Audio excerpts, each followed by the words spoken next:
Say you are listening to Wrestling with Savage, the best podcast in the history of podcasts. Pedigree, 1, 2, 3, proud to you live as a champ. A last ride straight to hell, a tombstone, a choke slam. Here to give it to you raw. This is Wrestling with Savage. Smackdown, hold the title. This is Wrestling with Savage. Why? Because they are the best tag team in the world today! Woo! George. Wrestling with Savage. George, I think George just tried his resume for Tony Khan. I don't know. Up for George, huh? With Savage! But of course.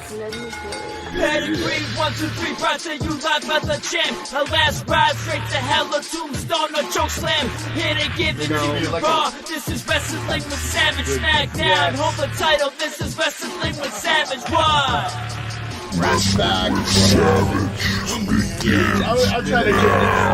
I'm trying to give these two W's.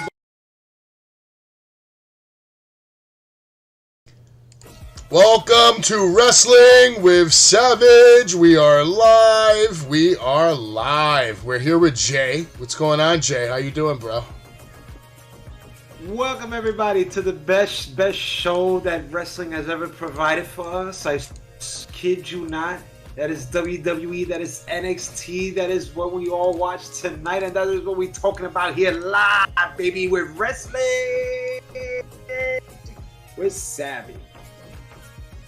Let's not spoil anything yet for the people that are watching the show that don't know what happened on NXT yet. There was a big main event tonight, which we're going to get into little by little. Anthony, how you doing, brother? Welcome back to the show. Yet another episode. Another Wednesday night. I believe we're on episode 137, if I'm correct. A lot of crazy shit today, but I can't really get into it. There's some hush-hush about a lot of things. Not trying to blow up my own spot either, or cause any issues. But just know there's a lot of things rolling in motion. Hopefully this Saturday is a big weekend for me. And we'll see what we can do when we're given the ball. Let's see if I can score or if I fumble. You never know. But I do know this. Recent rumors, before we get into NXT, I like to always talk a little bit about just wrestling shit. I'm going to go to you first, Ant, because I know you probably have some strong feelings on this. Recent rumors are saying now that Vince McMahon is coming back to a position of power in the WWE soon, at some point. That he is now backtracking. He says that he got bad advice from the people close to him, and that he wants his seat of power back. And at the same time, he's getting sued for $11.3 million from a female referee that supposedly has beef with him. What do you think about all this, Ant? Honestly, thinking about it, if you want to keep, if he's going to come back and just be an office guy, I would be okay with it. He should not touch the on-screen, anything that has to do with Raw, NXT, or SmackDown. He should stay away from that. Like, stay out of the public eye, and that's it. Just let him do his thing. Just let Triple H do his thing on those 3 nights, and just stay in the office and do whatever you got to do in the office and lay low. Well, I think the general consensus is that no matter what, Triple H is going to bang out this Mania, with or without any support from Vince, doesn't matter. The plans are already in motion. Company's always 6 months in advance anyway. So this has been Triple H's show for the last few months now, no matter what, because that's just the way it is. They're not going to knock his plans out and not give him the chance to at least have something. To be, because think about it, if you get the ball for WrestleMania, that means you have an opportunity. You're either going to kill it or you're going to shit it. So Vince is probably willing to let him have that and say, hey, you shit the bed. That's why I'm back. Or, hey, you killed it. I'm here to support you. It's still your show. Jay, what do you think of all this? Well, think of it like this. 2 victims is better than 26 victims, right? Like in the Deshaun Watson NFL quarterback for the Browns. It's only 2 women. It's under 12 million. I don't know why we all acting all surprised about it. I'm not. Who's acting surprised? You know, I personally think that he's still, you know, Triple H goes for him for insight, and we are seeing some McMahon here creative at certain points on the show. Oh yeah, you can see some. You know, with that sure. being said, I'm not surprised about it. You know, I wouldn't be surprised if he comes back maybe by spring of 23. You never know, or maybe in the summer. But do I like the move? No, I think change is good, and I think Triple H and Stephanie and Nick Khan, they all proved it with the ratings since they took over. So, I mean, I don't know. It's just kind of news that I wasn't really too thrilled about. Well, speaking of ratings, it's funny that you bring that up because I was actually just going to bring up some ratings. The show went up against Monday Night Football last week, and the game averaged over 10 million viewers. Last week was the lowest total viewership since Halloween, and Monday Night Raw basically pulled in about 1.5 million. No, actually under 1.5, 1.47, something like that. So it's the lowest since Halloween, and SmackDown, on the other hand, has the most viewers since September. So SmackDown's on the rise. Obviously, they're not competing with Monday Night Football. That does have a big effect. Let's be honest. You know, a lot of people are watching Monday Night Football. But Raw's taking a little bit of a hit. It's not that strong show that it used to be where no matter what, 2 million, 3 million, 4 million people were like tuning in. They weren't missing it. You know what I mean?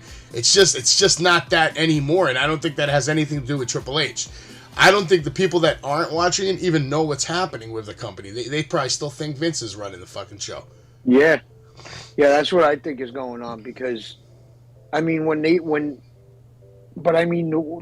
ratings, even when Triple H came back, you know, you were starting to see very subtle changes, and then when SummerSlam hit, people were like, you know, let's check this out. Yeah. I mean, you know, I just think it's just what they're doing is they're writing out the rest of the year.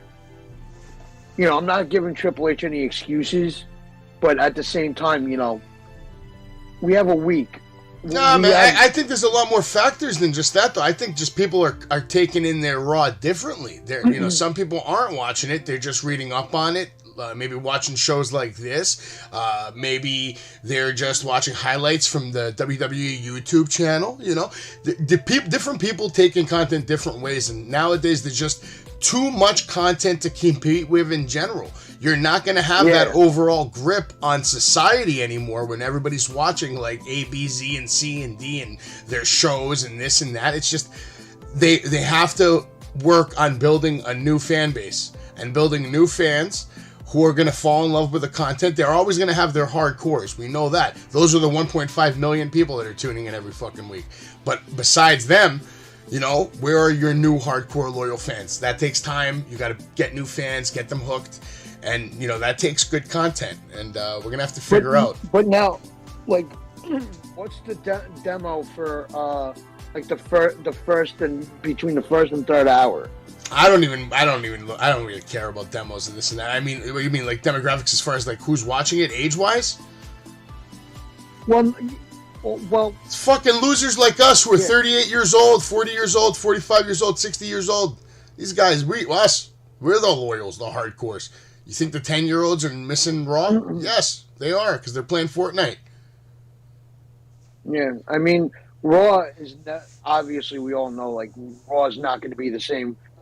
You know, not going to be the same as it was in the Attitude Era, because that shit was just fire every week. Well, think about how many other options there were on a Monday night, though, back then.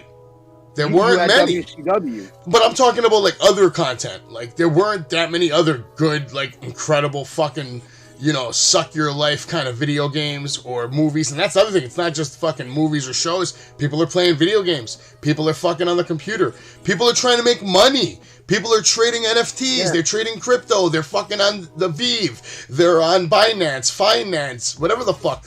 They're doing shit. That's why people aren't watching Raw, because they're too busy doing shit. Not everybody is going to get sucked in anymore and be a fucking zombie to this shit. It's just not going to happen. But yeah, little by little, they will build a new fan base. They will get their new hardcore people. But in order to keep those people, the content has to be gold. It has to be kind of like what we saw tonight on NXT. Gold. The content was great on NXT for the most part. In my opinion, like the first probably like 30 minutes, 45 minutes were like gold. And then we had like a section there of this NXT that was like to the point where I could have turned it off with a couple of segments and a couple of matches. It was bad at one point. But then it changed. It changed. Also, real quick, let's not talk about it. I'll just let you guys know in case you didn't hear. AEW has made a major move backstage as they bring in former WWE Vice President. This guy that was basically somebody who left WWE to go work for Pat McAfee, and now he's going to work for Tony Khan. He was supposed to be like the heir apparent to Kevin Dunn. I forgot the guy's name. I just know it's like one of the WWE vice presidents. Jade, you know who I'm talking about? Anyway, some other WWE guy is going to AEW. That's all you fucking need to know, okay? And also know this. William Regal is the only man in the fucking world to get a check from WWE and AEW at the same goddamn time. One and only. That's a big fucking milestone. He is the first human being in history to get a check from two wrestling companies. At least these two wrestling companies. I believe Rick Rude got one from WCW and WWF or whatever, but no one's done it so far from AEW and WWE. Pretty clutch. And it shows you his pull with Vince McMahon, where he called Vince and said, hey, I got something I'm going to do with Bryan Daniels. Vince's like, yeah, go do it. And I'll still pay you till your contract runs out. Imagine having that kind of pull with Vince McMahon. See, I have a huge problem with this whole thing. And if you don't mind, I just want to go off on it. You brought in this guy, William Regal, to be the front dude, to be the manager of Blackpool. First of all, I don't like the fact that you had him turn on Moxley when I really don't give a shit about that match anymore anyway, even though it was a great match. And then you have him not get knocked out, but now where's that redemption story? I'm not saying it's got to be Moxley. Please do. Man, how the fuck do you manage to bring up John fucking Moxley on Tuesday fucking night, man? I mean, we were just talking about William Regal. You said you wanted to go off on what? No, now I'm going to go off on you. You're going to catch it now. You're going to catch it because you told me you wanted to go off on William Regal, and then all of a sudden now we're talking about John fucking Moxley, man. Can you explain that shit to me, goddammit? Okay. Well, because Moxley was the one that had the feud with MJF. Okay. But I would want to see at least Bryan Danielson get redemption on that. Get redemption for William Regal. Okay. But I don't understand how Tony Khan can keep this guy in his fucking hands. What do you mean? Because he's not Vince McMahon, that's why. And his son doesn't work for the company. His son works in the Performance Center. And because Vince McMahon sent him there. God damn it! When are you going to realize it's all a fucking work? We're all suckers for this shit. Everything is a work, Savage. No, when it comes to Vince McMahon, it is. He controls the universe that Tony Khan motherfucking lives in. So even if Tony motherfucking Khan wants to go and open up a wrestling business, Vince McMahon is Vince McMahon. And he has a relationship with every wrestler, including guys like Chris Jericho, where he can easily say, yo, Chris, you know what? When Tony calls you, because I know he's going to call you, you go over to AEW. Tony Khan doesn't even know that Vince McMahon is doing what he does. Wait a minute. Wasn't Jericho out of the WWE for like a couple of years? It doesn't matter. You don't think Jericho is going to pick up the phone when Vince calls, and Vince is going to tell him something like, listen, this guy Tony Khan's going to call you. He's going to try to tell you to go over to AEW, and I want you to do it. Not from the shit that I heard. Doesn't matter what you heard. I also heard that the fucking devil's coming back tomorrow and fucking people are going to disappear when the rapture fucking hits. I also heard that the boogeyman, if you look in the mirror 3 times and you say, whatever the fuck, the boogeyman going to come get you. You believe that shit too? You know, all I'm going to say is this. We don't know what happened. We don't know shit. You're right. Anthony, that was the best thing you've ever said. We don't know anything. That's the truth. Because do you know Vince McMahon personally? No. Do you know Chris Jericho personally? No. Do you think any of the people that fucking said anything to you about this know Chris Jericho or Vince McMahon personally? No. That's fucking right. And I don't know him either, goddammit, but I wish I did. I was in the same room with him once. I was. I could feel his power. When was this? WWF New York, when he was coming through the hallway and all the fans were waiting on the staircase, and he came in with his family. Jay might have even been there. I don't know, because I used to go with him a lot to WWF New York. I know he came with me to meet Triple H once, and had to spot him $50 so he could get the book. God damn it. I don't know if he ever paid me back for that, but it's okay. At this point, I don't care anymore. He might have. But Jay, he met Triple H. And I remember one time I was there, like I said, I'm waiting. Jay, you remember the staircase over there? It was a big, crazy staircase. You have to wait to get into the venue. And all the wrestlers would walk by the right side, and we'd be in the left side. Do you remember waiting there for people? I also want to say the food is mediocre as shit. Oh, yeah, the food was actually less than mediocre, Jay. That You're hitting that right on the head. Yeah. That's probably why they went out of business. The food Where was bad. this? WWF New York, Times Square. And the food was shit?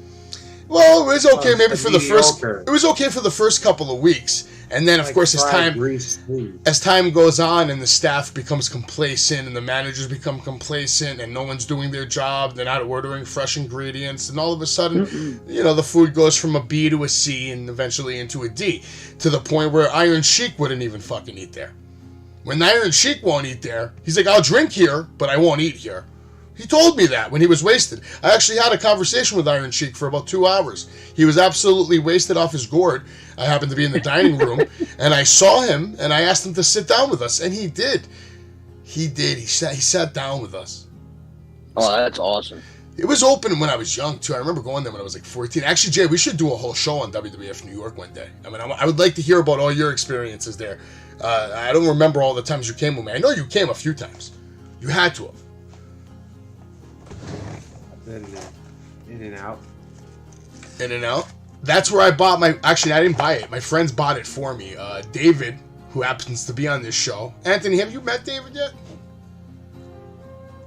No, I don't think so. Yeah, he's one of the original cast members on the show, one of my original wrestling buddies over there. But yeah, him and another friend of mine bought that title for my birthday. For my 18th birthday, I was gifted the WWF Winged Eagle. This built right here, actually, right behind me. That one right there. That's got a lot of signatures on it, a lot of legends. But goddamn, I can't see it. Yeah, you can't see it, but the fans can see it. It's okay. It's okay. The Savage Nation can fucking see it. It's all right. Fuck Discord. It's not working tonight, man. But you know what? Let's get into some wrestling talk. Man, that's why we're here. We already killed 18 minutes on this shit.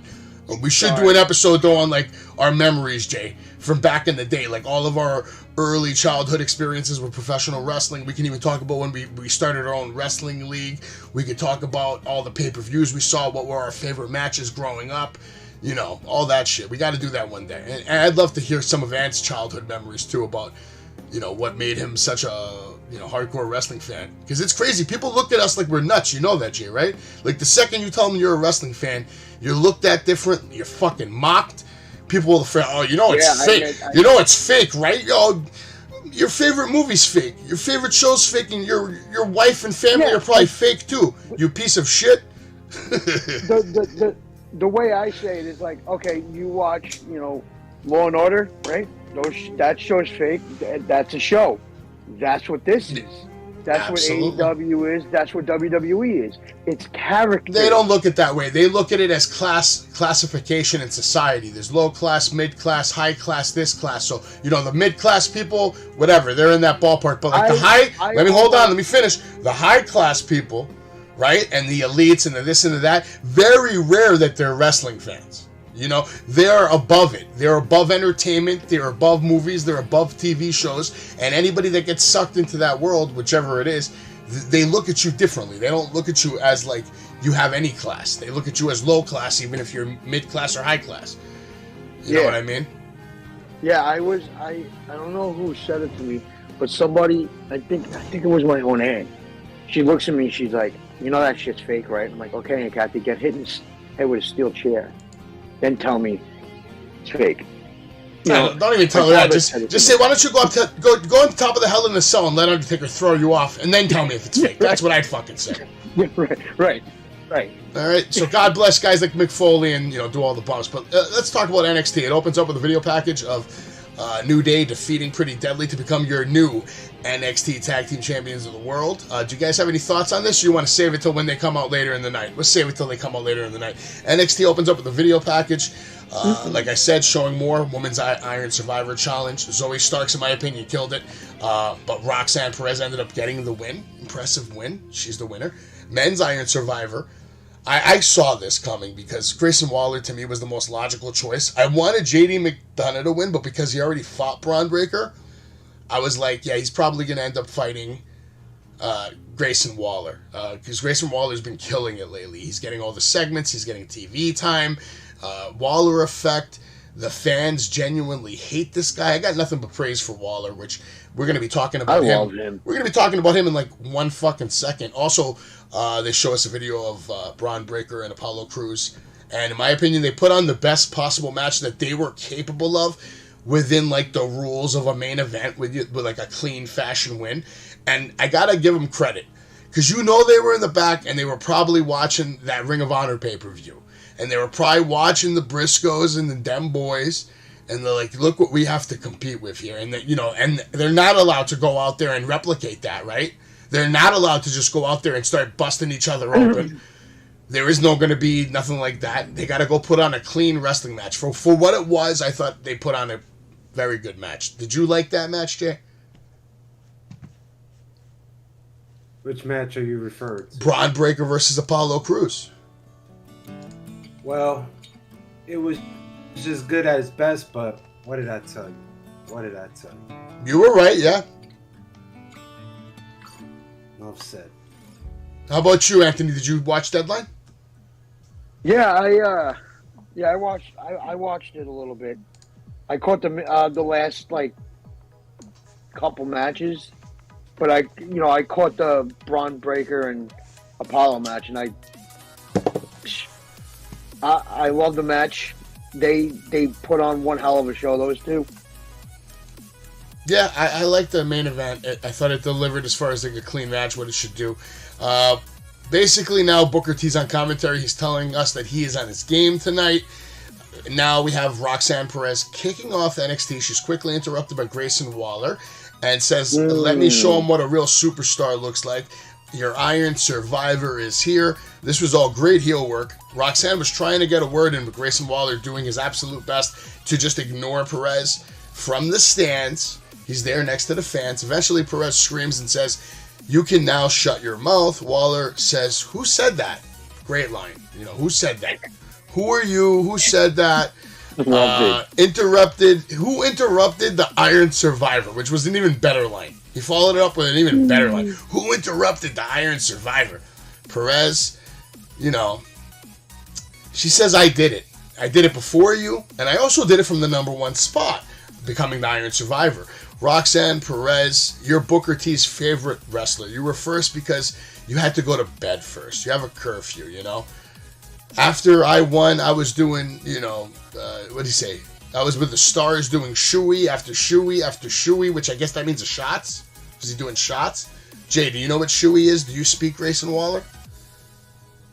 I think it's referring to some reality show guys, because it was on his Instagram. Okay. So he did go out and party and all that bullshit. It was a shout out, but I don't know what those reality guys are. Like 3 guys. I kind of knew Roxanne Perez was going to win this match the second this whole segment happened, because Waller says, "Too bad you peaked at 21 and there's no way you're beating Mandy Rose." Why is he bringing up Mandy Rose? Why is he even... the fact that he's doing that is just like that hint that we're giving her the rub. And now we're going to let her talk to guys too. And we're going to give her a little bit of a rub from Grayson. And the next guy we're going to see, which is Braun Breaker, comes running out. Starts babbling about how Roxanne, she's the shit. She's good. She's going to win. She's the future. All this, What did you think of tonight's opening segment, Jay?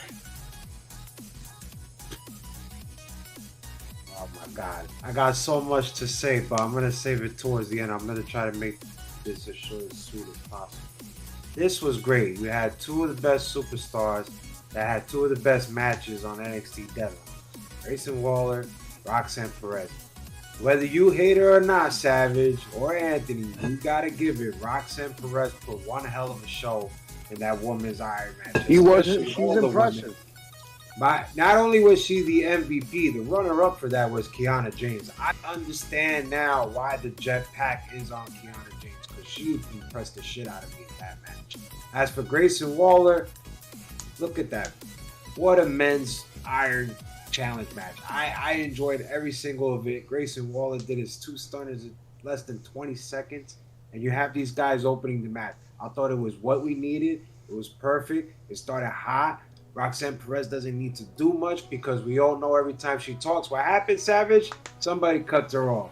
It always happens. In SmackDown, it happens here, it happens everywhere. So if well is pressing, all she has to do is facial expressions was perfect. Boom, Mandy Rose comes out, perfect hit. Everything was on the mark on this. I thought this was gold right here, and this is the way it had to start, especially coming off an NXT Deadline, which is probably, perhaps, to me, in my opinion, the best pay-per-view that WWE has produced. That's a stretch, but okay. You realize Stone Cold main evented WrestleMania, right? Doesn't really count. I'm not gonna count that. Cody Rhodes, Seth Rollins, Hell in the Cell. That was the best match they had of the year. 100%. My opinion, but whatever. Yes, Roxanne Perez is impressive, but so is Grayson Waller, man. Just like you said, he reminded us, he had 2 falls in the first 20 seconds, and it didn't matter that he didn't come in first, because at the end of the day, he had less time to get more pins than anyone, if you think about it like that. So he was more impressive than anybody that fucking night. My man came in last, had more pins than anybody, deservingly won that match. And right here, you're seeing a peek of the future. We didn't know it at the time, but we're getting a peek of the future right here. This is the future of NXT. Grayson Waller, Roxanne Perez for the immediate future right now. That's a fact. And he says at New Year's Eve he's going to outsmart Braun Breaker to take that title from him. He even made one smart mark that said, how's that jaw, Bronathan? I like that. That was good, Bronathan. Ah, man. Waller's all about making moments. Braun, of course, goes after him. Waller runs away through a member. He runs through the crowd and tries to throw a member of the Chase Society in front of Braun. Mandy then comes out, attacks Roxanne with the title, yelling, "You will never be champion." And Mandy chants, "We're going hard." And that also, once I saw that, I was like, wow, she might actually win this fucking match tonight, because they're shitting on her hard. They interrupted her. They had her have a little comeback, talking back to a man. And then Mandy's going to come out saying things like, "You're never going to be champion." Had me worried, honestly, about Mandy's title run. But you're going to have to stick around to find out what happened in the main event. Is Mandy Rose still your NXT champion? I have no fucking idea. But when you come back, we're going to update you on JD McDonough's diagnosis. Right here on Wrestling with Savage, as soon as we're back.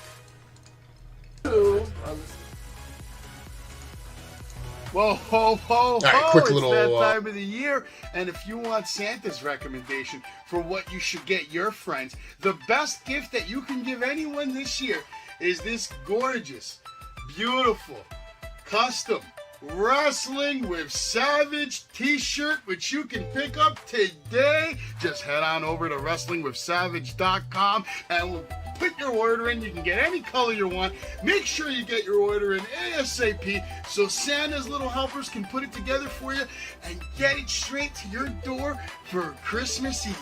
Make sure that you order today. WrestlingWithSavage.com. We work directly with the North Pole and Santa Claus and everybody you know and love.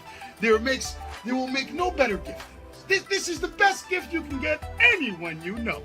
It's warm, it's nice material, it's beautiful, and it's got a picture of my favorite person in the world, Savage. Head on over to WrestlingWithSavage.com now.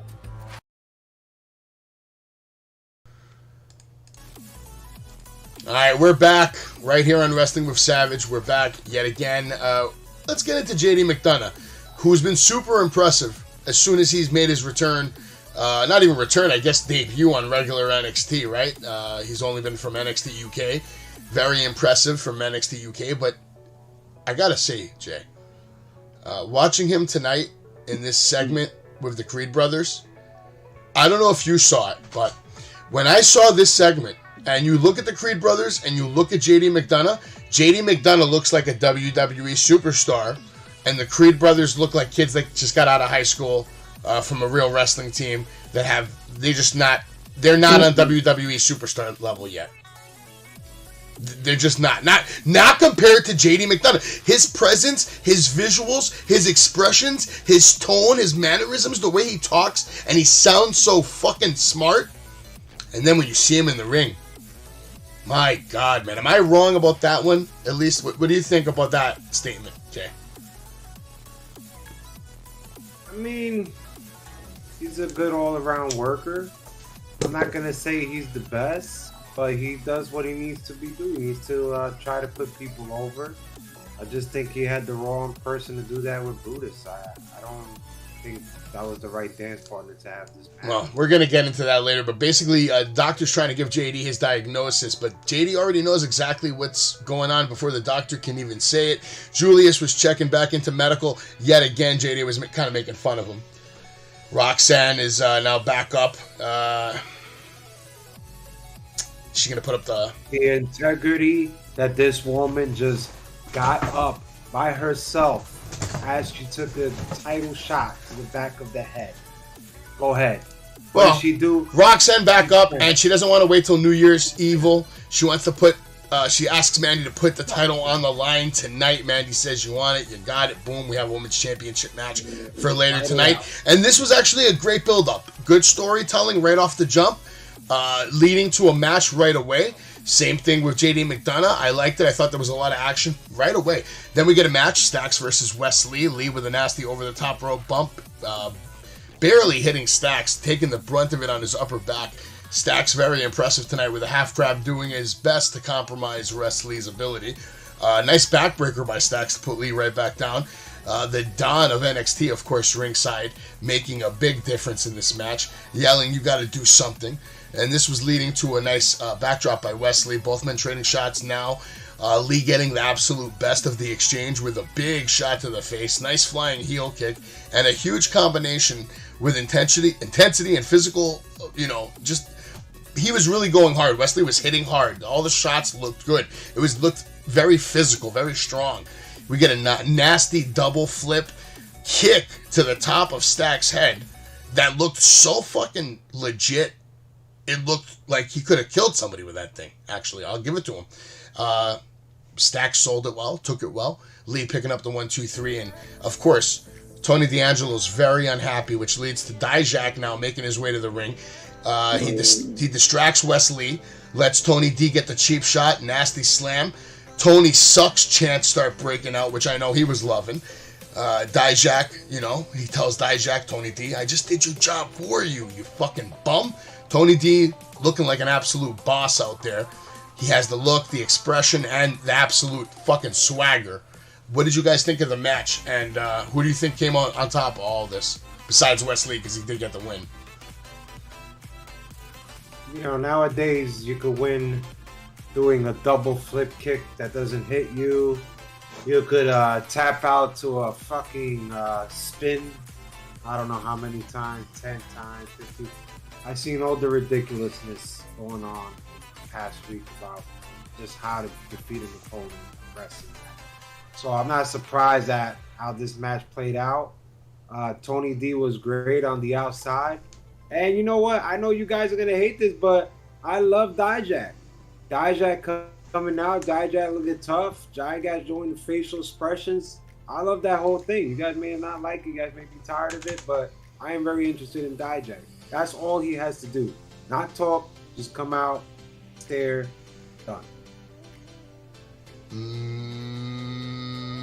Mid. Anthony, you got any thoughts on this situation? I'm actually going to agree with Jay on this, with the whole Dijak thing. Okay. Don't put a mic in his hand. The guy can't talk. He needs a mouthpiece. He simply needs a mouthpiece. You need to put Dijak with somebody. He's coming into his own. He's coming into his own, and him as an on-screen character when he's in the ring, I love it. The minute he starts talking, I'm immediately turned off by him. That's just me. But when you just stick him in a certain spot, he can deliver. I'm not going to argue with you on either of you. You're both absolutely right about that. He is such a dominant-looking figure that he doesn't need a microphone in his hand to deliver many messages and tell many stories. The guy could write books without saying a word just by his look. But I think he needs to get rid of that finisher. I don't think that finisher suits him. He's too big of a guy to be doing that kind of finisher. He needs something more dramatic. I like it if it connected every fucking time, but I think he can do something better. A guy like that, maybe a huge running jackknife power bomb into a big elbow drop or something. You know? Why not? Jackknife. Bring back the jackknife. No one's doing the jackknife right now. You got Damian Priest doing the Razor's Edge. You know? He's a big guy. He can be out there doing that shit. Why not? Now we get a Chase U segment. Thea, Andre Chase, they walk into Duke Hudson. He's having a talk with Drew Gulak, right? Andre then apologizes to Duke, who's basically, he says he's hard from hearing from all that yelling last week. Can I hear that one more time? Messing with him, basically. Thea over there, basically, Andre makes an admission to guilt, saying, you know what, Thea, you weren't ready last week. We shouldn't have let you have that match, blah, blah, blah. I don't really give a shit about any of this anymore. It's kind of, again, I know it's going to break up. I just don't know when.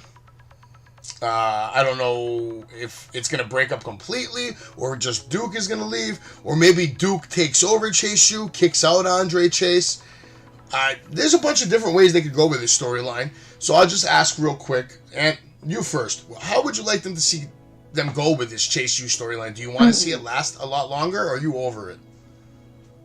I'm completely over it. That should have stopped before Saturday. I feel like that there's a certain window to where you could do it, to where it's going to make sense. I don't think that you could find a certain, I don't know how you could make sense out of this now on a breakup. Like, he should have, because it's been happening for the last 2 to 3 weeks. Give us something more to sink our teeth into with this whole storyline with Duke and Chase, because I watch it and I'm like, I don't really give a shit about this right now. I don't give a shit about this because there's no direction. Give us some type of a direction each week. You're not really giving us that. You're not giving us that much. It looks like it's a slow burn for this. Every week they give you a little piece here, a little piece there. Nothing crazy. Jay, I'm going straight to you. We have Kaden Carter, Katana Chance, Women's Tag Team Champs. They're coming out in street clothes to pay attention to this next matchup, which I was super excited for and also very fucking disappointed in how it fucking ended. Because what happened? Less ring time for Gigi Dolan, JC Jane, two of my favorites on NXT. What did you think of the match, the ending? The match I could have cared less for. I don't think Nile and Paxum are in any type of level to have a match with some veteran tag teams, such as the most experienced Toxic Attraction. Let's not forget two-time NXT Women's Tag Team Champion, which I do believe it will be a 3-time. Aren't they the longest reigning, too, Jay? As well as that. And I'm telling you guys, I don't know, you guys don't really see it, maybe you guys do, but JC Jane is a fucking superstar. I would bring her up to the main roster right now without even blinking an eye. Oh, I think that's the plan, man. I think that's the plan. She is everything that you could ever want in a WWE superstar. And Gigi kind of did her thing too. I love the sweet clothesline that she does. She also has some nice spots in the match. I just don't think the dance partners they were tonight are there. I'm glad this match ended in a DQ, and I'm glad we saw a brawl. I think that's what we need to see. You need to get this act, stop wasting it for NXT. Toxic Attraction as a trio package. They are complete and ready for a main roster run. You copy and paste. You copy what Toxic Attraction did on NXT. You bring it up to fucking WWE. I don't know if they're going to interject it before Mania. I'm thinking they're going to wait till after Mania. Mania now is going to all be about Cora Jade taking the title off Roxanne Perez. Right, Jay? I want to be going to be one of the greatest matches going down in the history of WWE. Is that what you see, though? Do you see Roxanne Perez beating Mandy Rose tonight and then going on to defend against Cora Jade at Mania? I have told you this rivalry will go down as one of the greatest rivalries in WrestleMania history. I'm going to make a bold prediction right now. And I feel like what's going to happen is they want to shoot Cora Jade to the mainstream. And you know how you do that? You let her win the Women's Royal Rumble. And then she doesn't even care about Ronda Rousey. She doesn't even care about Bianca Belair. She's like, I want that title from that bitch Roxanne Perez. And she wins the Rumble to just take the title off Roxanne Perez. Do you know how much of a fucking rub that would give that woman? Oh my God. If Roxanne Perez was the champion, then possibly, but I don't see it happening. Okay. Right now, all right. You know what? How about you, Anthony? What did you think of the ending of this match? Of course, Cade and Carter chant they have to fuck up. They have to grab the legs of Toxic Attraction, pull them out, start a big brawl, and of course the ref has to end the fucking match. And by the way, Ivy Nile missed at least 1 or 2 punches tonight completely. Punching air. Yeah, I said it. I saw that. Yeah, I said it. But yeah, but I thought the ending of this match was perfect. There was a DQ. Now you're gonna have a triple threat match next week. I'm gonna say right now, they need I agree with you. They need to bring Toxic Attraction to the main roster. I would honestly, for me, I would love to see Toxic Attraction and Damage Control have a feud. I think that could really maybe bring back some type of life into Damage Control, because they're just dead. It's dead in the water.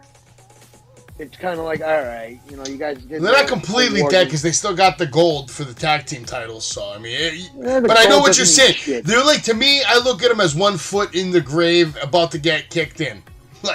Right. So I honestly feel that bringing Toxic Attraction to the main roster, I would even do it before WrestleMania and build that. Big opportunity there. There. Are you guys excited for Friday Night SmackDown? You're going to get to see your tribal chief. Do you guys acknowledge Roman Reigns? Is he your tribal chief? I do. He does. All right. Jay does too. He has the shirt. That piece of shit. Fucking Mark. Biggest Mark.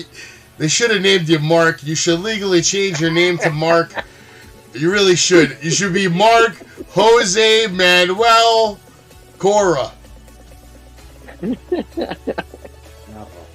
I like it, man. All right, Briggs and Jensen with Fallon Henley. Fallon Henley's on the phone with her dad. She's somber. While Brooks Jensen, they ask Josh Briggs if his shirt is too tight. Henley says her dad is worried because the bar isn't making enough money, and the boys offer any help they can to turn things around before declaring that 2023 is going to be their year. I'm not even going to ask you anything. Von Wagner, Mr. Stone, walk into the ring. Now we have Carmelo and Trick Williams talking shit, the usual shit, with absolutely no results in sight. I can't respect their shit talking anymore when all the shit they've talked and he still doesn't have even a title match against Braun Breaker. He's not the guy. They didn't pick him yet again. And that's just the way it is. So now he's not the A-champ. He was A-champ. He's not A-champ. He was A-champ. And that's all I got to say about Carmelo doesn't miss Hayes. Now we get a match. Von Wagner, Mr. Stone versus Odyssey Jones with Malik and Inoue. Malik Blade with the assist drop kick to Wagner's face, and Jones able to pick up the win. And now on to the next person that we're burying, because that's what this is. Again, you have a guy who was putting on bangers with Solo Sikoa, and now he's losing 2 weeks in a row on NXT. But here's the thing. But here's the thing. Who are you putting him in the ring with? You're putting him in the ring with nobodies. Put him in a ring with a Grayson Waller. Put him in a ring with him. Jay, I have to think that he pissed someone off, Jay. Look, guys, I think you guys are misreading this whole thing. It's not about wins and losses. It's about how you perform. And the way Von Wagner performed out there tonight was Von Money. Have you ever seen a guy that big go up on the top rope and do a top rope clothesline? Like, come on. Yeah, Gunther, Sheamus, Drew McIntyre, He did it. Kane. Hold on. Kane. This is NXT. This ain't SmackDown. This ain't Raw. A guy that big climbing up doing a clothesline. A guy doing it on the money in Odyssey Jones. He's doing what he needs to do. He's selling. He's hitting. He's doing his big moveset. And I'm going to also remind you, the way that Von Wagner and Robert Stone came out when we got into the commercial break before the match, that was on money too. These guys are certainly ready for me, boss. In my opinion, they 100% have the look. They just don't have the booking. That's all I'm going to say. Amp, you got anything to add to Von Wagner? Looks like you got something to add for Von Wagner, Mr. Stone. No, I mean, I honestly think that Von Wagner needs to be put in a ring with guys that can perform. Because, you know, if you put him in a ring with a guy like Grayson Waller, Von Wagner could maybe bring himself up performance-wise. He's got to level up. He's not really leveling up against these nobody names that he's being put in the ring with. He can be a great superstar, yes, but why is he being put in the ring in matches with guys that could kick his ass? Because the thing is, he shouldn't be getting his ass kicked. So Wagner can take it off Cruz. I don't know what's going to happen with any of that. We'll see. I just don't like the booking right now. And here we are on to the next segment, which, honestly, I have to ask myself, I wonder how long it's going to take Jay before he starts saying this guy is a fucking genius, too. We got Big Body Javi in the interview. He's the one of 100. He's going to prove it to all his big body bandits, big body ballers. You know, Mackenzie, I'm a man of the people. Big body bulldogs. If it wasn't for me, the Bulldogs wouldn't have won shit. You know, I can't have a match like that and leave my big body believers waiting. Jay, why is he on the man? Are you a big body believer? No, this is horrible. That's all I can say. Okay, Ant, are you a big body believer, baby? No, get him off my fucking TV. Video of Nikita Lyons live on TikTok during Deadline, which I can watch for days. I'm okay with that video. What? Get her off TV as well. Oh, shit. Hot take. All right, now we got a match. Big Body Javi versus Ika Minjiro. Big Body with a nice spot, making all the fans move out of the way, hyping them up like a big move was coming, and he lied to all of them. I actually did. That was the only thing he's ever done in his NXT career that I was like, that was actually good. That's just smart heel presence. I actually did appreciate that. Got some heat. Gyro, or Giro, whatever you're calling him. I think Booker called him Gyro, and another guy called him Giro. Whatever. So Gyro over here takes control with a big kick. Another big kick between the eyes, picks up the 1-2-3. Scripps then comes out, attacks Gyro. Honestly, it was a useless attacking another useless, and this is supposed to be good shit. This guy's out here, Scripps is out here looking like a Kmart Ninja Turtle, half-ass fucking piece of shit. It doesn't look good at all. And the move is horrendous, the way he did it. This, to me, just looked like just a filler. Dude, this was the low point of the night, maybe. The low point of the month. Filler.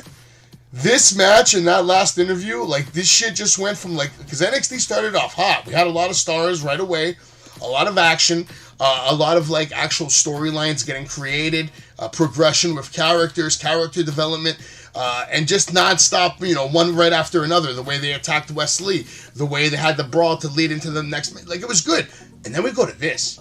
I was like, wow, we just hit the low point. It can't get any worse than this. This was the low point of the night. Hold on, actually, in a way, to me, this was smart because you had that main event coming up with Mandy Rose and Roxanne Perez.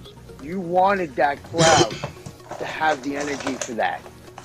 Well, that, or you wanted the crowd to cheer for, you know, WWE superstars. So they figured, let's bring a bunch of bums out here and we'll follow those bums by the New Day walking to the ring. Because you know you're going to pop for the New Day. What's going on, Mr. Johnny B on Twitch? How you doing, brother? Thank you for joining us here on NXT Talk. But yeah, I kind of knew that was the purpose of this whole thing. I thought when I saw New Day coming to the ring, I'm like, that's why those two guys were just out there, so that when New Day come out, they get a crazy reaction because they're actually bona fide superstars compared to, you know, almost everybody on the roster. Let's be honest. Saturday, February 4th, NXT pay-per-view or premium live event, as the kids are calling it. Vengeance, right? We get a video package of Wendy Chu being embarrassed by Cora Jade. Basically, like, she got a long video package, Jade. This wasn't like 30 seconds. She was like almost a minute and a half, I think, just babbling about how, you know, basically she's a loser and she's sick of it. What do you think, Jay? Does Wendy Chu earn anything with you after what you saw tonight?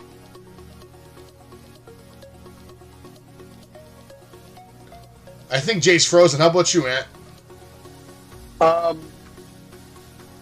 gained a little bit of respect for her.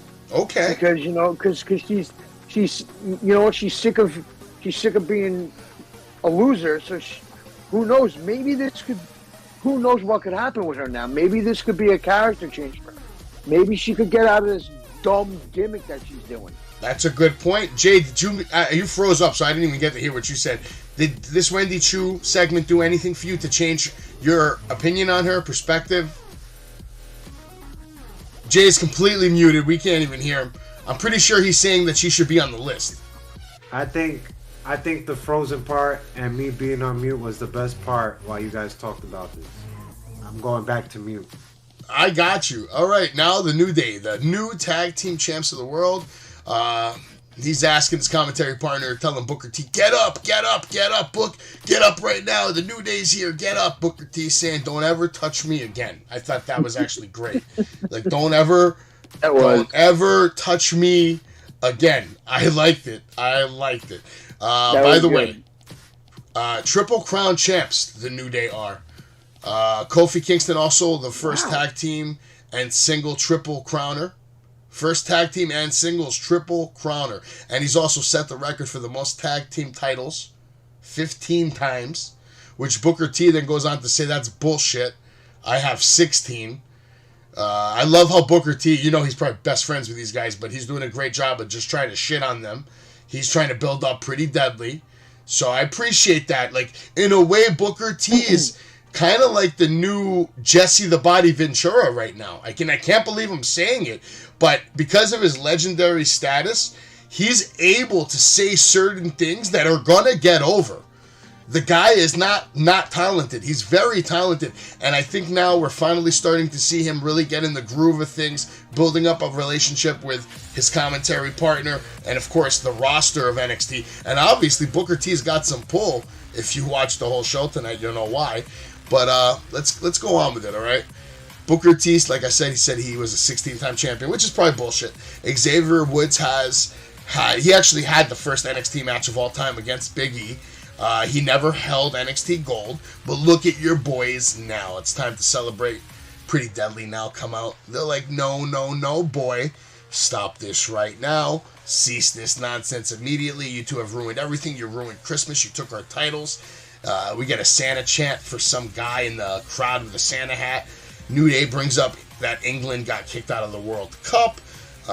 New Day says, you got to do something before we give you a rematch. You got to be able to say the Pledge of Allegiance. Of course, they can't because they don't know it because they're from England. Out comes Briggs and Jensen, and they come out with the American flag. They sing the Pledge of Allegiance, and we get USA chants, and the New Day says, next week we'll talk about giving you guys a title shot. And I'll go to you first. What did you think about this segment? I liked it. I think the way they should, I don't know how they're setting up this match, but they should do Pretty Deadly against Briggs and Jensen.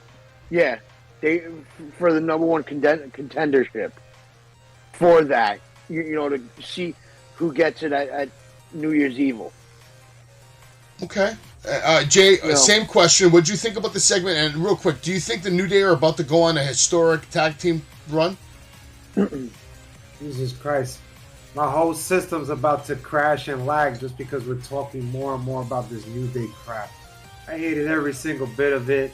And you saying Booker T is getting the longest partner in commentating, let me tell you something. Booker T was horrible in commentating, just like he is every single Tuesday night. Wow. I hated this whole segment. I did not enjoy it. It's just a bunch of silly shit.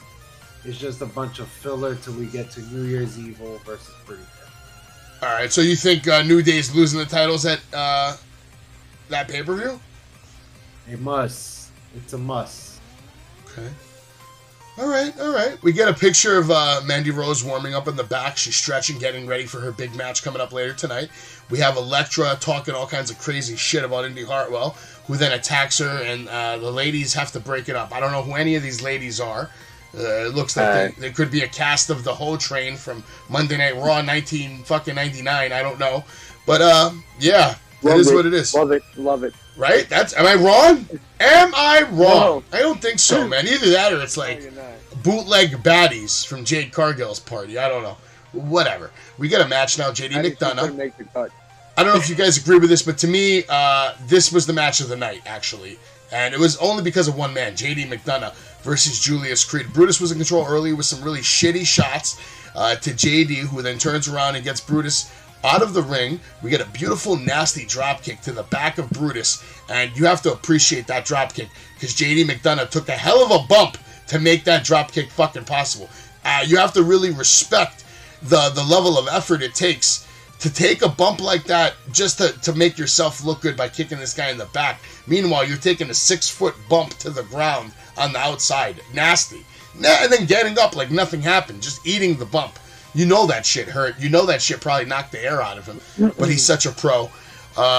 He was, as they said on the commentary team, systematically dissecting Brutus. Working on the left arm and the shoulder. Brutus then with a slingshot on JD, sending him to the announce table. Julius tries to interfere. JD makes quick work of him. Connects with a kick to the face of Brutus. Now grabs a steel chair. But Sanga and Veer appear and make sure that the chair is not used. JD with the nasty slingshot backdrop. It looked good.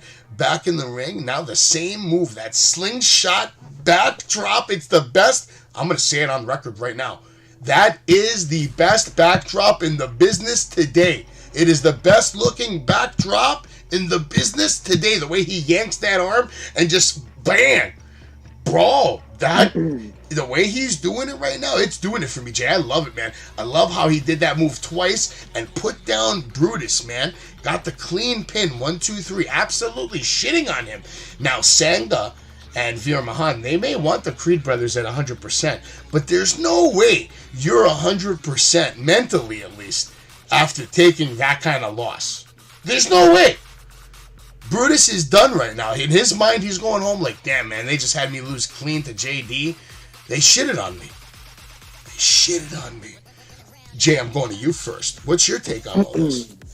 I think you should apply for NXT commentating and sit next to Booker T and praise this man just like you praise him every single second this guy is in the ring. Jesus Christ. I cannot give this match of the night whatsoever. I mean, you have a guy, Brutus Creed, that can't really do anything besides belly to bellies. I mean, let's face it. What other movesets does this guy have? Brutus Ball, whatever, Cannonball, whatever you want to call that. I just don't think this was the right dance partner.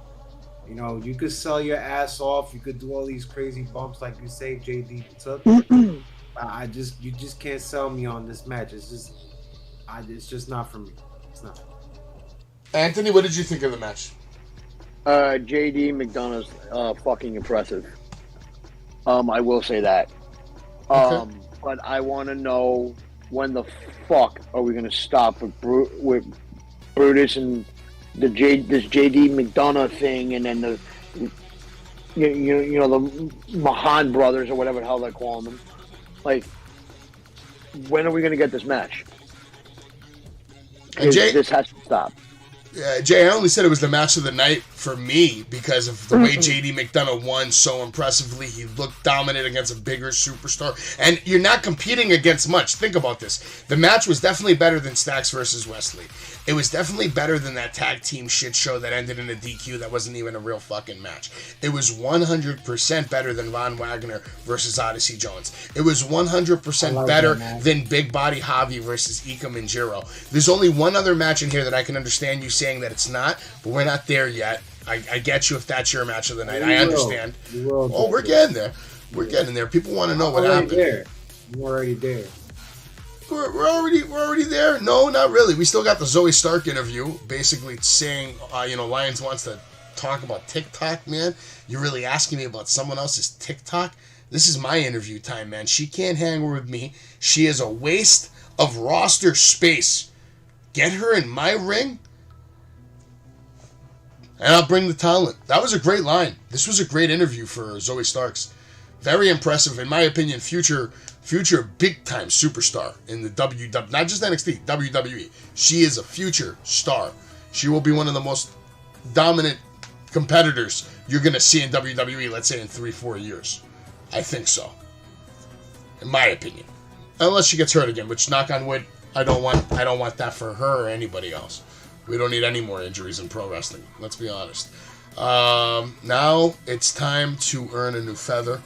Add to my collection. Long journey for me to get to NXT, and you will witness the rise of Lyra Valkyria tonight live. Now we're going to get the match. Amari Miller versus Lyra Valkyria. Nice running drop kick to the outside with the pose. I thought that was the best moment for the match. The way she does the drop kick and then hold on to the ropes for her little pose. A lot of selling for a debut against one of NXT's lowest ranking females. She had a decent combo with a shot into the Northern Lights bridge. Roundhouse kick into the frog splash. But at the end of the day, it all looked basic to me. I wasn't impressed. I didn't see anything that made me say, oh, she's next level. Like, she looks like she's just as good as anybody in the back right now who's not getting TV time. Jay, do you agree with that, or what did you see? Did you see something special that I might have missed?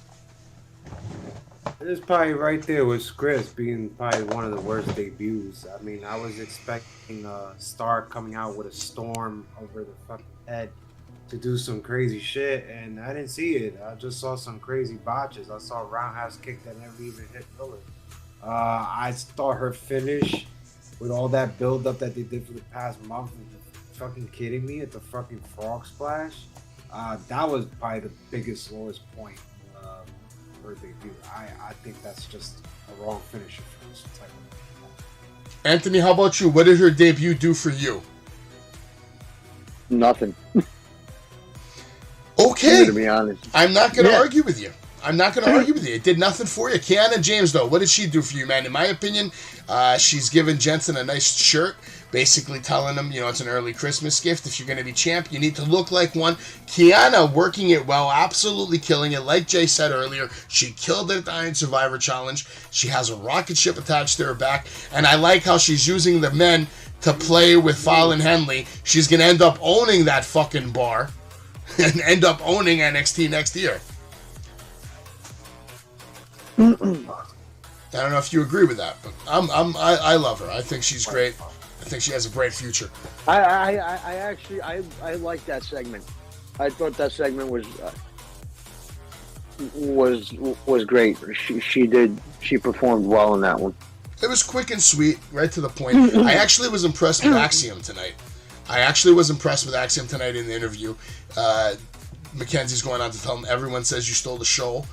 Next week you go one-on-one with Hayes. He basically goes on to say Hayes is not as good as he thinks. Look into my eyes, deep into my eyes. Are you looking, Mackenzie? You can clearly see that when I step in the ring, I fear no one. I thought he was actually impressive with what he says. It sounded legitimate, and he's much more impressive than anything Scripps has done. If you're comparing him to like a Scripps, let's say, who's better, Jay? I mean, come on.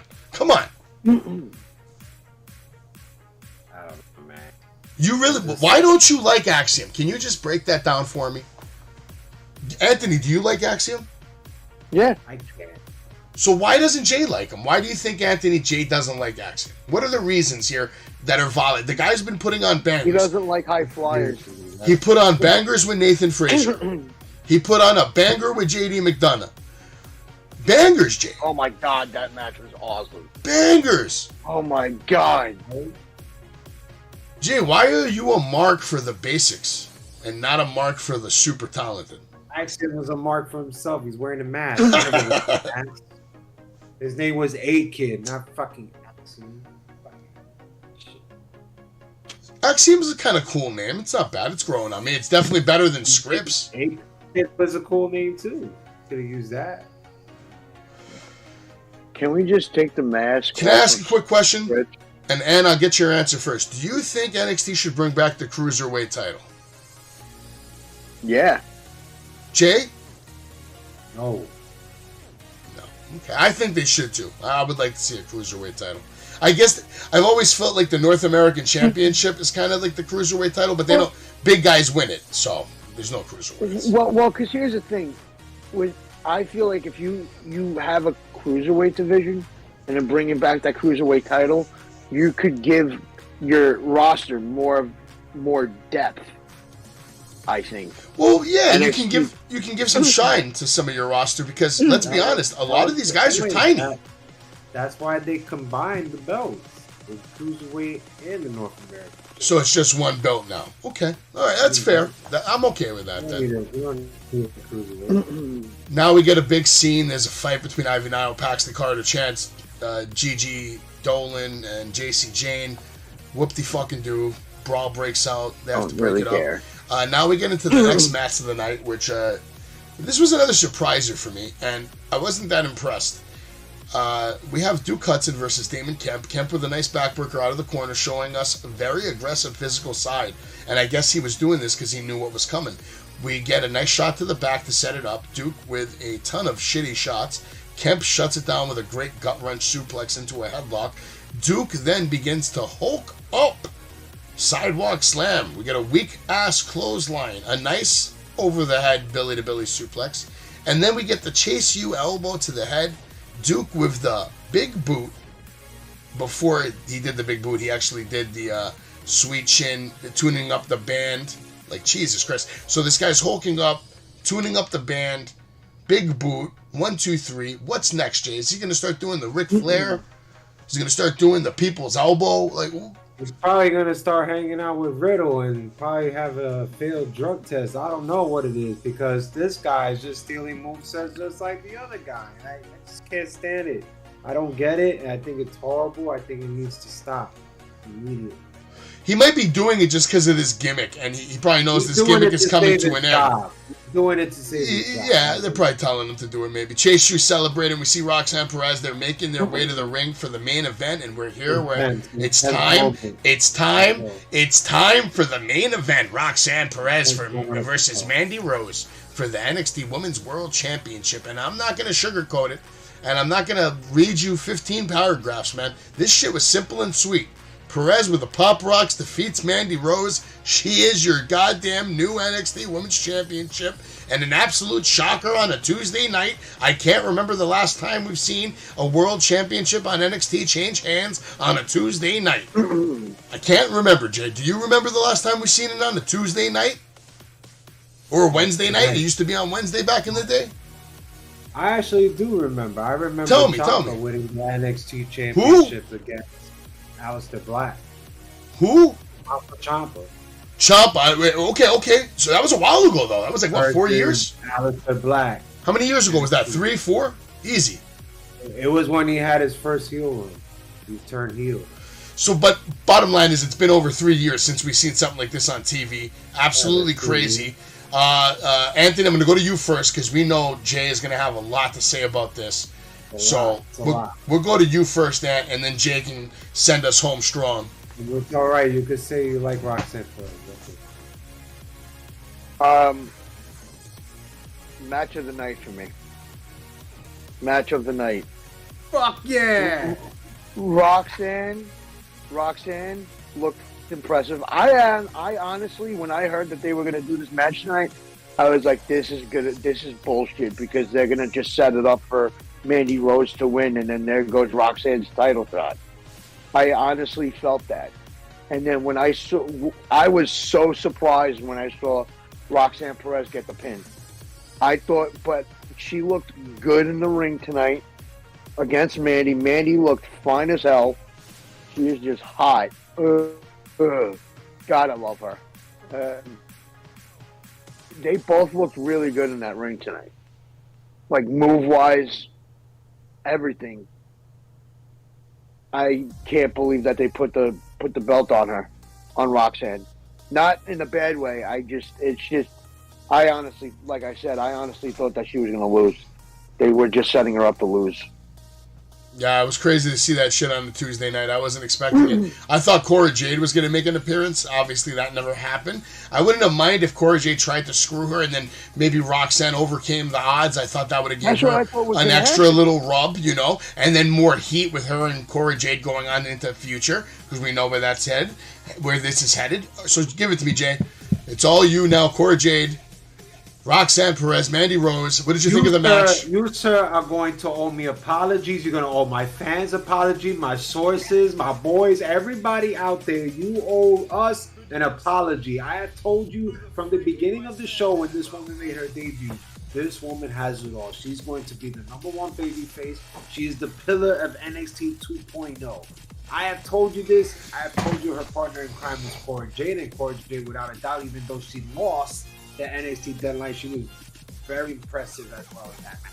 Let me tell you something. When you have a 25-minute match for the first time and you are impressive as Roxanne Perez was, of course you're going to put the strap on her. It was well documented. This had to go her way, and boy did it. The shoulder tackle with the bow taunt. Love that part. I love when Rose countered in her own cartwheel to the shotgun drop kick to Roxanne's face. That was great. Then Rose, as the veteran she is, working on the right arm, making us beat. Roxanne Perez selling her heart out there. I was believing in it while I was picture to picture. And then I'm going to tell you guys, and I'm not a fan of picture to picture. That's just me. But I was into it. Rose with that unimpressive. It looked like what? That back Phoenix sit down slam finisher that she did on Roxanne Perez. That was impressive as well. Rose was very impressive throughout this match. Not only did she carry, did she lead, she really put this girl over. I think you guys really got to see the bigger picture. You talk about the 1, 2, 3 was the biggest part of the whole match. Yes, but there was something bigger that happened. Roxanne Perez kicked out knee to the face. She had kicked out of Rose's signature, and that by far was probably the moment of the match, the moment of the whole show right there. I was shocked as well. I thought it was going to be a 1, 2, 3. That pulled me. I love that. I love when I feel something like that in my body, when I'm just like, oh shit, she kicked out of this finisher. Right then I knew everything was going to go away, and it needed to go away. It makes sense. The next rivalry should be Cora Jade without a shadow of a doubt. I really hope it doesn't go into that Wendy Chu fucking direction. But let me tell you something, because I know right there, my partner there is Ellie. Oh, she is not only 21 years old, Savage. Let me tell you what else she is. She is former Texas Pro Women's Champion. She is ranked 28 in PWI Women's Wrestling Magazine 2021. She is a former Renegade Wrestling Vixen Champion, first ever ROH Women's Champion, former Reality of Wrestling Diamond Women's Champion, NXT Tag Team Champion, NXT Breakout Winner Champion, Women's Iron Survivor match, first ever to do it. All these accolades at the age of 21 years old, this cannot be uncounted for no longer by you. You will respect this woman because now she is the champion. She deserves to ride it. This match was great. And give it to really Mandy Rose. Mandy Rose did an impressive record. You know, she's second, 413 days. Asuka still has it at 5'10". So without that being said, I'm cool with it. I really thought Mandy had a shot, but I'm really cool with it. I don't mind Mandy being the second, but overall, this match of the night, I think it really had to go Roxanne Perez way. It sets up great round. So now here's my question: how long of a reign does WWE give her? Does NXT give her? 6 months. I'm gonna say 6 months because you really have to start building that Cora Jade, Roxanne. And I think Cora Jade is definitely the next one in line to take. Jay, can I ask you, can you repeat the ranking that you said for Roxanne Perez? What is she ranked? 28 out of top 150 female wrestlers in PWI Women's Magazine. For what year?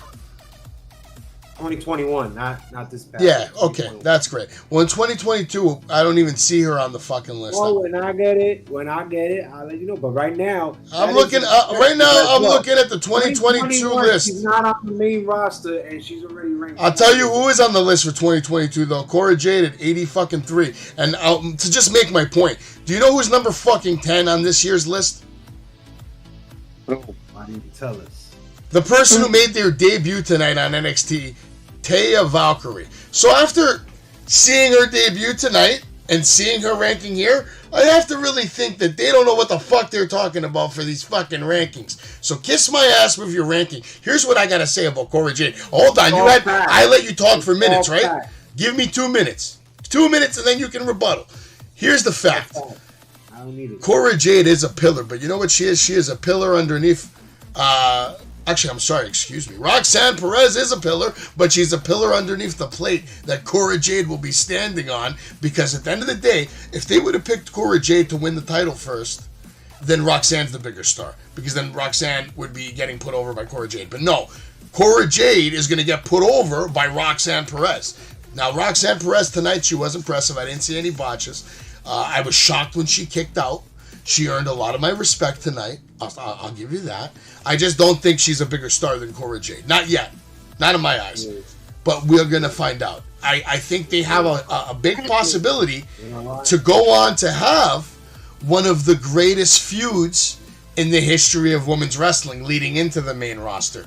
I said WrestleMania. WrestleMania history. And what you got?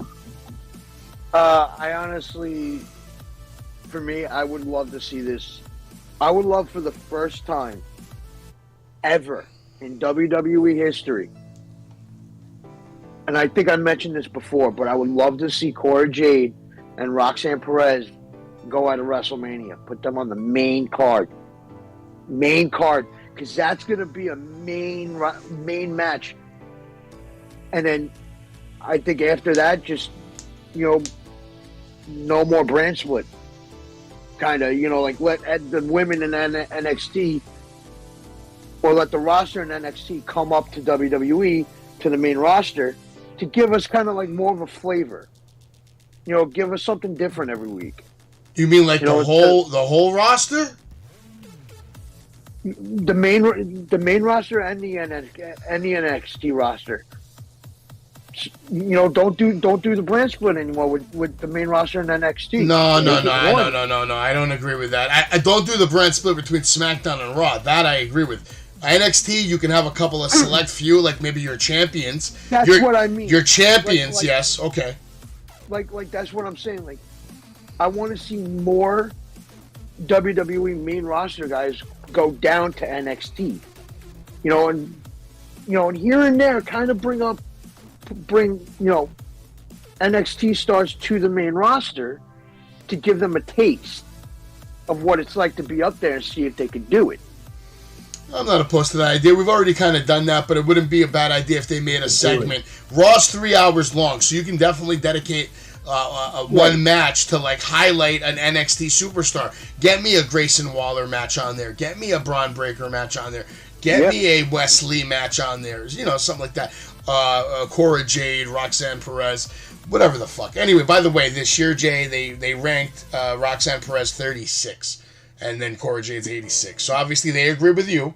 They think she's a bigger star. You can hate on this woman all you want. She is your woman's NXT. But again, let's take the credibility of this list. Do you agree with this? Liv Morgan 17 and Mandy Rose 21? How does that work? I agree with it. No, I don't. No. Liv Morgan had a great run this year. This was her best year ever. It was also her worst. It was also her worst year ever. It was also her worst year. I'll give it to her. No, I'll give it to her 17. That's a good spot. You know who's number one? No, Series number 1. Bianca Belair's number 2. Thunder Rosa's number 3. Becky Lynch 4. Jade Cargill 5. Jordan Grace 6. Seiya Kamatani is 7. Charlotte Flair 8. Starlight Kid 9. Valkyrie 10. Tasha Steeles, Yamashita, Britt Baker, in my opinion, Britt Baker's top Baker 5. could be the top 5 easy. At least top 10. They even have Mickey James. They have Mickey James at 15, AZM at 16, Liv at 17. And check this out, Ronda Rousey number 18. Even after Deanna Purrazzo, they have 19. Purrazzo. Why Purrazzo. is Ronda Rousey even on that list? She's terrible. First of all, I can name you 100 wrestlers that are better than all these. First of all, Rhea Ripley should be very high on this fucking list. You know, even if she was only wrestling half the year, she's better than anyone on this fucking list. God damn. That's why lists piss me off, man. They do nothing but piss me off. That's why I don't really like look into those lists, because it's bullshit. It's the same reason why I don't look at the demographics for the ratings. Because what do I care about some 18-year-old watching the show? Fuck that kid. I care about me. I am watching the show. Real quick, tomorrow night we have AEW Dynamite coming at you live. Wrestling with Savage. Hopefully we'll be here with a full cast. Maybe even Thomas Babiak. We haven't seen him in a minute. Let's see if he's coming on tomorrow night. If not, we have Lewis on deck. I'm sure he'll be down to talk some AEW. Obviously, he didn't want to talk about NXT tonight. He wanted nothing to do with it. Nothing to do with it. All right. Gilch never here for NXT. But shout out to all our cast, Anthony, Jay, and of course all the other guys that help us out throughout the week. Make sure you follow us on YouTube, Instagram, Facebook, Twitch, Discord, Twitter, TikTok, Spotify. Listen anytime. And, join the Discord. You can join in the chat. Let us know if you have any questions that you want to hear answered on the show. And, of course, everybody have a good night. We'll see you here tomorrow night for AEW Dynamite. Have a good night, Jay. Have a good night, Anthony, man. Take care, guys. Listening to Wrestling with Savage, the best podcast in the history of podcasts. Pedigree, 1, 2, 3, proud to you live as a champ. Her last ride straight to hell, a tombstone, a choke slam. Here to give it to you raw. This is Wrestling with Savage. Smackdown, hold the title. This is Wrestling with Savage. Why? Because they are the best tag team in the world today! Woo! George, Wrestling with Savage. I think George just tried his resume for Tony Khan. I don't know for George, huh? We're Savage! But of course. Pedigree, 1, 2, 3, proud to you live as a champ. Her last ride straight to hell, a tombstone, a choke slam. Here to give it to you raw. This is Wrestling with Savage. Smackdown, hold the title. This is Wrestling with Savage. Why?